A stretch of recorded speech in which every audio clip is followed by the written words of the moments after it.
The story of the Garter. At the time to which this story relates, England was ruled by one of the greatest of her warrior kings, Edward III, and his noble wife, Queen Philippa. Nearly all through his reign, which lasted 50 years, Edward waged war against the King of France. This he did partly because he said that through his mother, who was a French princess, he himself ought to be King of France, and partly because the French king helped the King of Scotland, who was always making war on England, and coming over the border with his armies, did much damage to the towns and people in the north of England. Now among the friends of King Edward there was a gallant gentleman who had helped the king in many ways, and often fought by his side. In return for these services, Edward gave him many rich gifts, and the title of Earl of Salisbury. The Earl had married a beautiful lady named Catherine Grandison, and they lived very happily together at Wark Castle. Now not so very long after their marriage, misfortune befell them, for it chanced that whilst the Earl was fighting in France, he was taken prisoner by the French, and for a long time he could not be ransomed. So the Countess, his wife, stayed sorrowful and quietly at home, taking care of their castle and lands, and hoping that her husband would soon be free again. The young King David of Scotland was at this time resolved to make war again on the English king, and suddenly he crossed the border with a large army, plundering as he came, and causing great terror in the land.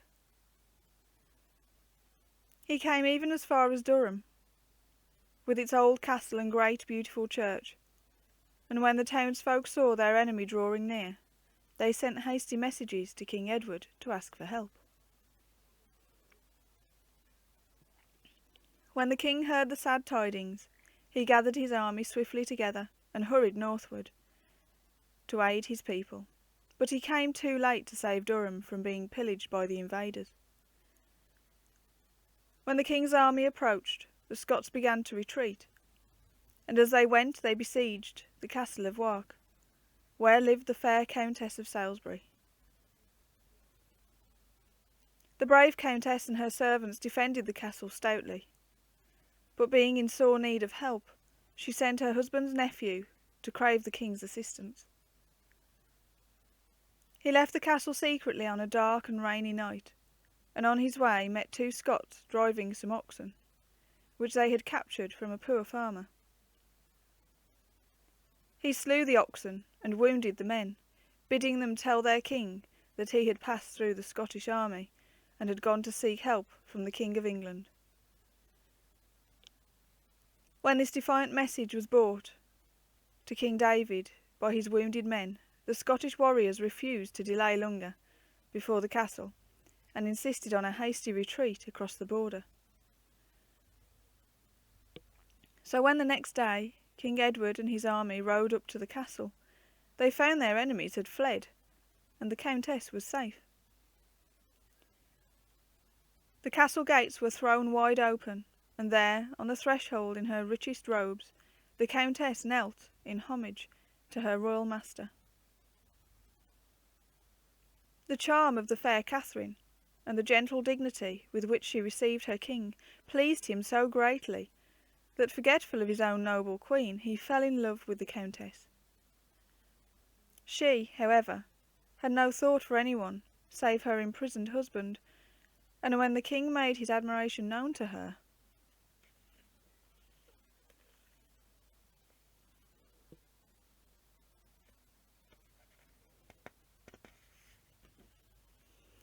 she answered gently, "Sweet sir, do not amuse yourself with laughing at me, for I cannot believe you mean what you say."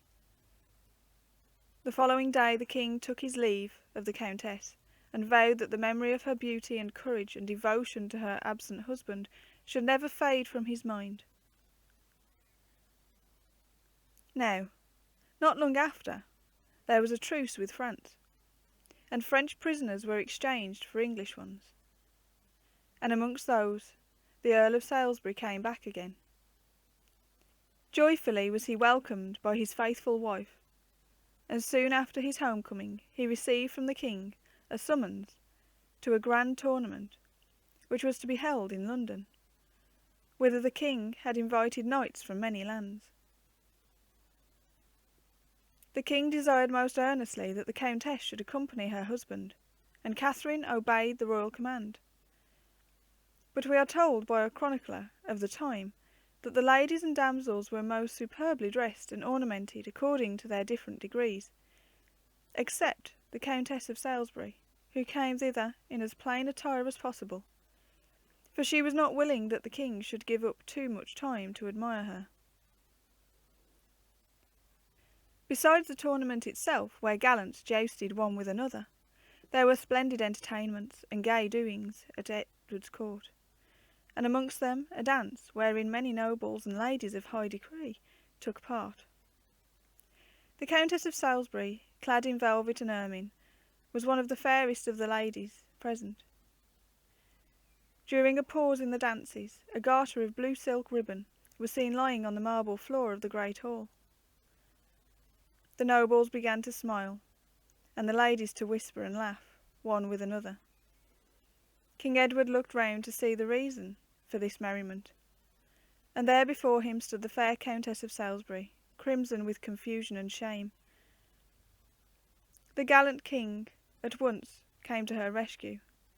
Stooping down, he picked up the garter and bound it about his own knee, saying as he did so, "Honey soit qui mal y pense, evil be to him who evil thinks," and added, "I will bring it to pass that the proudest noble in the realm shall think it an honour to wear this band."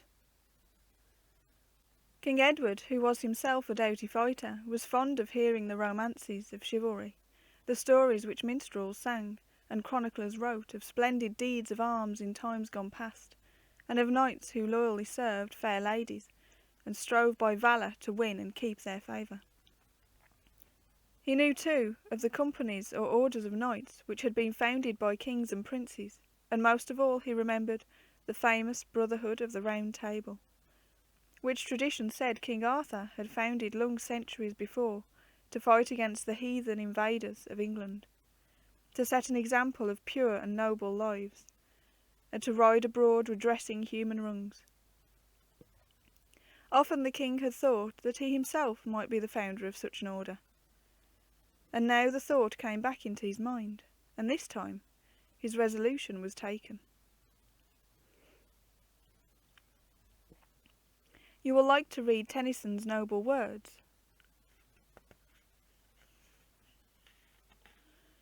Wherein he makes King Arthur tell of the vow made by the knights of the Round Table. I made them lay their hands in mine, and swear to reverence the king as if he were their conscience, and their conscience as their king, to break the heathen and uphold the Christ, to ride abroad redressing human wrongs, to speak no slander, no nor listen to it, to honour his own word as if his God's. The members of the Order of the King was now bent on creating should be knights of the Blue Garter, and their motto should be his own words, "Honi soit qui mal y pense."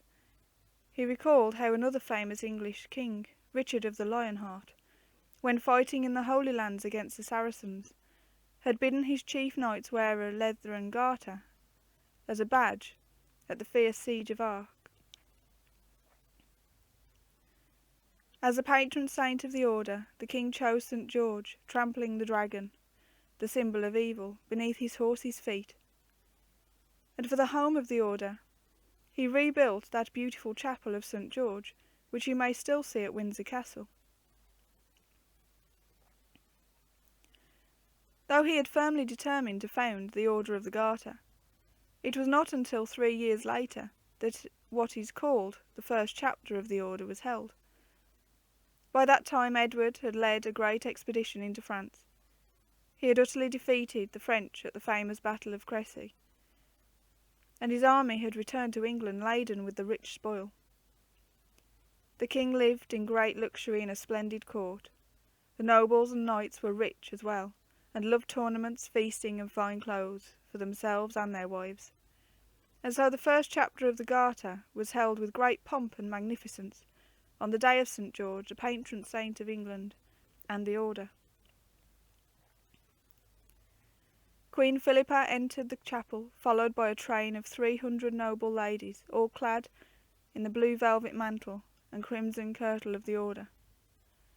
King Edward had chosen 26 of the greatest nobles and bravest knights in his kingdom to be with him, the first brethren of the order.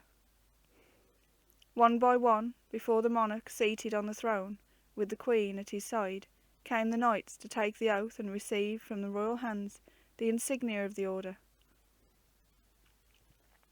And first of them all came the king's eldest son, Edward the Black Prince, the brave and generous boy who had fought so well at Crecy as to win the admiration of all beholders. Clad in the black armour which he always wore, he did homage to his father and king. Then the king fastened beneath his son's left knee the blue silk garter. Next the prince donned the underrobe of crimson, and the blue velvet mantle, with the red cross of St. George upon the shoulder. He then took a solemn vow to fight for God, St. George, and the king. And last of all, he hung his banner above his allotted stall in the stately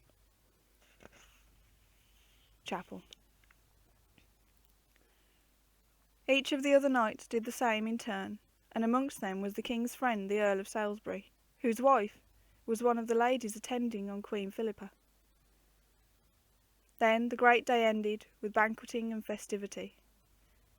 The order which King Edward III founded on that day still remains, and is the highest honour which the sovereign of England can bestow on any subject. Times have changed, and it is not now given for personal courage and skill in fighting. Chiefly it is bestowed on nobles of high rank. The order for personal valour, which is now most prized, is the Victoria Cross. And this distinction is so rare that this simple piece of iron is worth more to the winner of it than if it were made of pure gold. Other orders of knighthood have been created in the British Empire, and all of them are conferred for good work done in service to king and country. But we must never forget that every one of us can be a true knight, though it may never be our lot to be admitted to any of these orders, or to draw upon ourselves the notice of the world. And we must strive each of us, in our own place in life, to be true and upright in word and deed, loyal to our brother men, and worthy sons of England, knowing neither fear nor reproach.